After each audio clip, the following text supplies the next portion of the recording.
నేను గుంటకల్ నుండి కాచిగూడ వరకు ట్రావెల్ చేస్తున్నా. నా పిఎన్ఆర్ నెంబర్ 4431247464.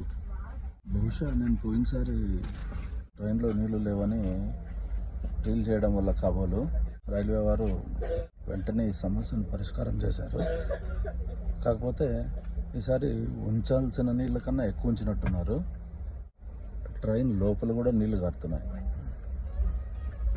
ఆ వీడియో పెడతాను, చూడండి. రైల్వే ఉన్నతాధికారుల వరకు ఇది షేర్ చేయండి.